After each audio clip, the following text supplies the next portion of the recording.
नमस्कार. आज आपण जीवनसत्वे, त्यांचे स्रोत, कार्य व त्याअभावी होणारे रोग पाहणार आहोत. जीवनसत्व ए, व्हिटॅमिन ए, शास्त्रीय नाव रेटिनॉल, मेदात द्रावणीय. स्रोत: गाजर हा प्रमुख स्रोत. याशिवाय टोमॅटो, रताळी, पालक, कोथिंबीर, तांबडा भोपळा, संत्री, आंबा, दूध व दुग्धजन्य पदार्थ, यकृत, मासे, अंड्याचा पिवळा बलक इत्यादी. कोथिंबीरीतील बीटा कॅरोटीन आहारातून मानवी यकृतात गेल्यानंतर त्याचे अजीवनसत्व बनते. फळे व भाज्यांपासून पूर्ववत अजीवनसत्व मिळते.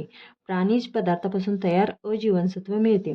अजीवनसत्वाचे उपयोग: निकोपदृष्टीसाठी आवश्यक, पेशी विभाजन व पेशी विभेदनात महत्त्वाचा सहभाग, शरीराच्या प्रतिक्षम संस्थेचे नियंत्रण, त्वचा, हाडे, मेंदू यांचा विकार, डोके, श्वसनमार्ग, मूत्रमार्ग, आतडी यांच्या अंतत्वचेचे आरोग्य राखणे, दृष्टीपटलातील दंडपेशी व शंकुपेशीतील रोडोस्पिन या रंगद्रव्यातील रेटिनॉल हा घटक जीवनसत्व अ पासून बनतो.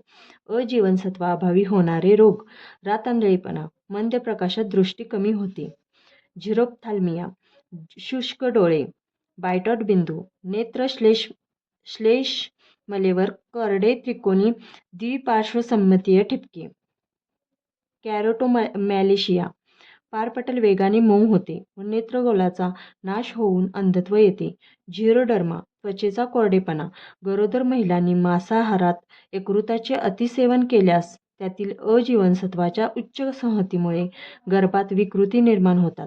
जागतिक आरोग्य संघटनेच्या मते अजीवनसत्वाअभावी दरवर्षी जगातील 1,00,000 मुले दृष्टी गमावतात.